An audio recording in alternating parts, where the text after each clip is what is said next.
কাজেই রাজনৈতিক দলগুলোর প্রকাশ্য বক্তব্য যতখানি পরস্পর বিরোধী অবস্থানে আছে বলে মনে হয়, জুলাই সনদ সঠিকভাবে বিশ্লেষণ করলে ততখানি মত পার্থক্য দেখা যায় না। এটি আমাদের অনন্য অর্জন। এতে জাতি এগিয়ে যেতে সাহসী হয়।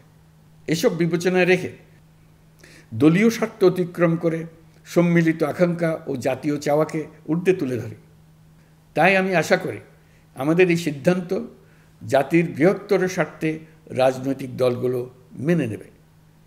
একটি উৎসবমুখর জাতীয় নির্বাচনের দিকে জাতি এগিয়ে যাবে। এর মাধ্যমে আমরা নতুন বাংলাদেশে প্রবেশ করব। আমরা নতুন বাংলাদেশ গড়ার দ্বার প্রান্তে এসে পৌঁছলাম। প্রিয় দেশবাসী, প্রায় ১.৫ যুগ ধরে আমাদের জনগণ ভোটাধিকার থেকে বঞ্চিত ছিলেন। তারা আজ আসন্ন নির্বাচনে তাদের ভোটাধিকার প্রয়োগ করার জন্য উন্মুখ হয়ে আছেন। আগামী ফেব্রুয়ারিতে সুষ্ঠু নির্বাচন অনুষ্ঠানের বিষয়ে অভ্যুত্থানের সপক্ষের রাজনৈতিক দলগুলোকে অবশ্যই ঐক্যবদ্ধ থাকতে হবে।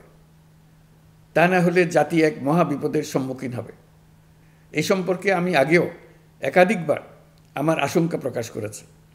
ফ্যাসিবাদের বিরুদ্ধে ২০২৪-এর জুলাইয়ে মৃত্যুর মুখোমুখি শির উঁচু করে দাঁড়িয়ে দেশবাসী যে ঐক্য গড়ে তুলেছিল, আমরা জীবিতরা যেন অল্প স্বল্প ভিন্নমত ও লঘু বিবাদে জড়িয়ে তার মর্যাদা ক্ষুণ্ণ না করি। ঐকমত্য কমিশনের প্রণীত জুলাই সনদে সংবিধান বিষয়ক ৩০টি গুরুত্বপূর্ণ সংস্কার প্রস্তাবে রাজনৈতিক দলগুলোর মধ্যে ঐকমত্য তৈরি হয়েছে।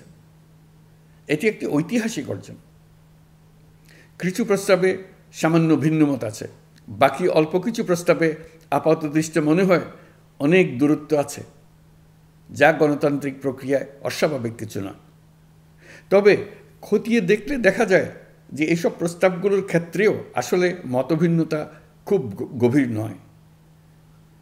কেউ সংস্কারটা সংবিধানে করতে চেয়েছেন, কেউ আইনের মাধ্যমে করতে চেয়েছেন, কিন্তু সংস্কারের প্রয়োজনীয়তা, নীতি ও লক্ষ্য নিয়ে কারো মধ্যে মতভেদ নেই।